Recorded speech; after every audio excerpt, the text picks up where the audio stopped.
Jonathan Kuminga wants out of Golden State almost the entire offseason for Kuminga and the Warriors to agree to a 2-year deal. Today is the first day he can be traded under the terms of that deal. He hasn't played in 13 games.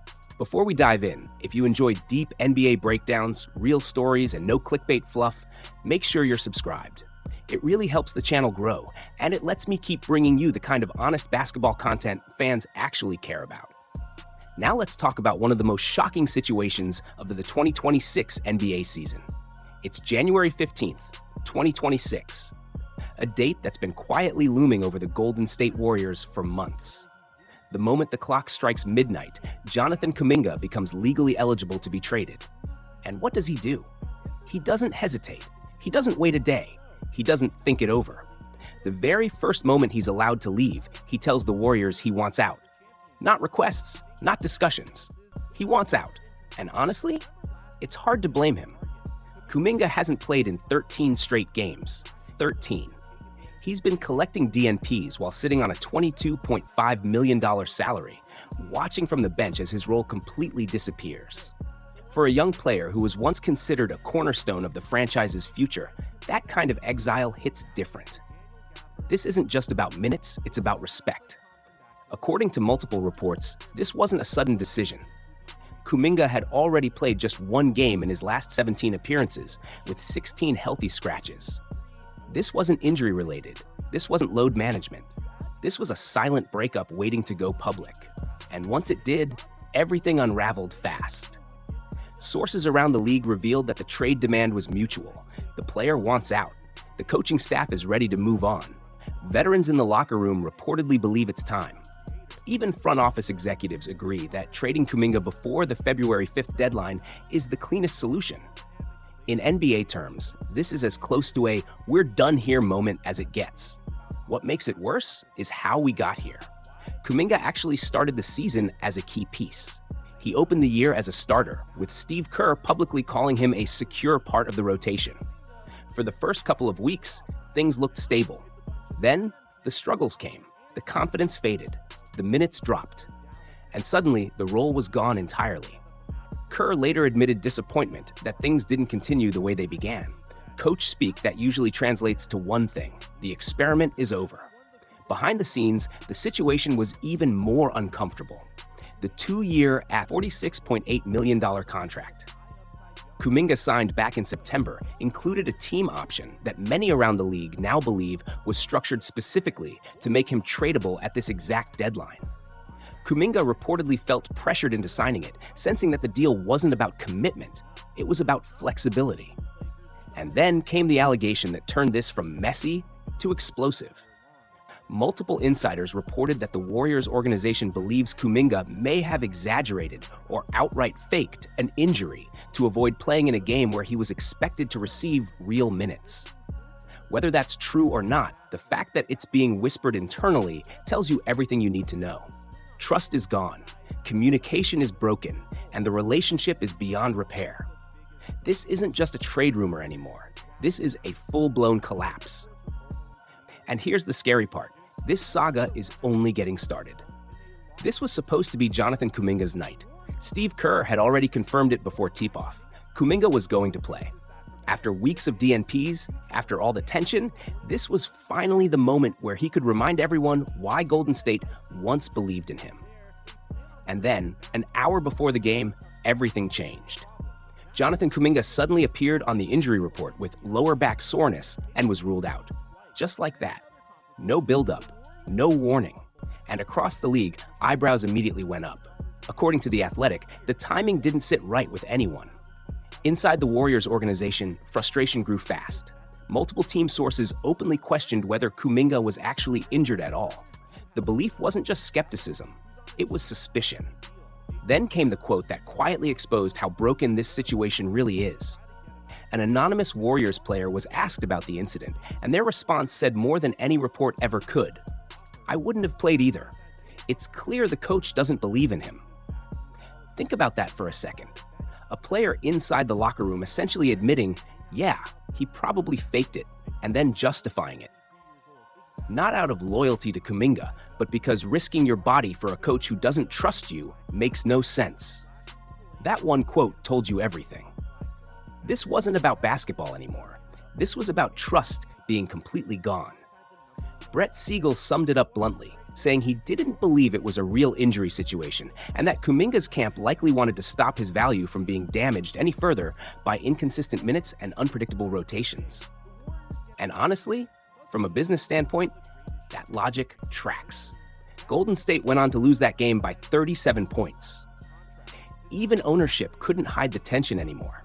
Joe Lacob, the same owner who had defended Kuminga for years, was visibly irritated when approached by reporters afterward and declined to comment entirely.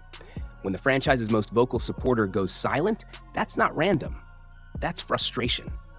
But then came the detail that reframed this entire saga. Buried inside these reports was a revelation from The Athletic that changed how people viewed everything. Back in the 2021 NBA draft, Steve Kerr reportedly wanted the Warriors to select Franz Wagner instead of Jonathan Kuminga with the 7th overall pick. Multiple team sources confirmed Kerr preferred Wagner, but Orlando took him at 8, and Golden State went with Kuminga instead. Suddenly, it all made sense. Kerr spent 4.5 seasons coaching a player he never wanted. The push for Kuminga reportedly came from Joe Lacob, who wanted to inject athleticism and star potential into a championship roster. At the time, it felt bold. In hindsight, it looks brutal. Compare the outcomes. Franz Wagner is now averaging 22.7 points, 6.1 rebounds, and 3.7 assists, thriving as a reliable two-way forward. Orlando committed to him, gave him a defined role, and rewarded him with a 5-year, $224 million extension. Jonathan Kuminga? He's averaging 11.8 points, shooting a career-low 43.1%, hasn't played in 13 straight games, and is publicly demanding a trade while his own team questions his honesty. Same draft, one pick apart, completely different realities. And no, this isn't entirely Kuminga's fault. Orlando had the luxury of development time. Golden State was chasing titles. When Kuminga did get opportunities, the flashes were real. Especially in last year's playoffs when he averaged 24.3 points on 55.6% shooting after Steph Curry went down. The talent was never the issue. The consistency and trust never stuck. Which brings us to the twist everyone is talking about. Where does Jonathan Kuminga go next? The most interesting and controversial connection is the Los Angeles Lakers. According to NBC Sports' Dalton Johnson, Lakers president Rob Pelinka is a strong believer in Kuminga and loves the idea of pairing an explosive, athletic wing next to Luka Doncic as the franchise builds around him. This isn't just smoke. The Athletic's Sam Amick confirmed the Lakers have genuine interest, even if talks haven't fully materialized yet. Originally, Phoenix and Sacramento were considered prime destinations, but Sacramento has reportedly backed off, unwilling to include even a protected future first-round pick, which leaves one team holding the strongest offer, the Lakers. And if that happens, this saga goes from messy to historic. So now the real question becomes simple. What does a Jonathan Kuminga trade actually look like? Because interest is real, but value, leverage, and timing are doing a strange dance right now. Starting with the most talked about option, the Los Angeles Lakers. According to league chatter, the most realistic framework centers around Rui Hachimura, who's making roughly $18 million on an expiring deal. From Golden State's perspective, Rui actually checks a lot of boxes. He's shooting 44.5% from 3, can play off the ball, and wouldn't clog the books long term. Slide him next to Steph Curry, Jimmy Butler, and Draymond Green, and suddenly the fit makes sense. From there, the Lakers could sweeten the deal with rotation pieces like Dalton Knecht or Gabe Vincent, plus draft compensation. Nothing flashy, but workable. For Kuminga, this would be the reset he's been craving. Playing next to Luka Doncic, he wouldn't be asked to create offense or read complex defensive coverages. He could simplify his game, cutting, finishing, attacking in transition, and defending athletic wings. That's where his strengths live. Golden State asked him to fit into a championship system with zero margin for error. The Lakers would ask him to grow alongside a heliocentric superstar who makes life easier for everyone. The big question is whether Golden State thinks that package is enough. According to league insiders, the Warriors have made one thing clear: expiring contracts matter. They're prioritizing flexibility over long-term money, and Hachimura fits that philosophy perfectly. The hesitation comes from the rest of the package, whether the picks and secondary pieces truly justify cashing in now. But the Lakers aren't the only team still hovering. The Sacramento Kings have been connected to Kuminga longer than anyone. Back in the summer, when Kuminga was a restricted free agent, Sacramento reportedly pushed hard with a deal centered around Malik Monk and a lottery-protected first-round pick. Golden State said no. At the time, Kuminga's value was sky high, coming off an electric playoff run. Fast forward to now, and everything has changed. Recent reports indicate that Sacramento is hesitant to include that protected first anymore. And honestly, you can see why. Kuminga's last impression around the league isn't playoff dominance. It's DNPs, locker room tension, and injury skepticism. That matters in negotiations. There's also a financial wrinkle. Golden State doesn't want Monk's contract, which stretches roughly $60 million over 3 years. The Warriors are quietly eyeing 2027 as a reset window, and absorbing long-term money works directly against that goal. There may still be a path, though. Golden State reportedly has interest in Keon Ellis, who's on a cheap, expiring deal. A multi-team trade that routes Monk elsewhere while sending Ellis and additional assets to the Warriors could reopen talks. And here's the irony. Sacramento being 11-30 and buried near the bottom of the West might actually help.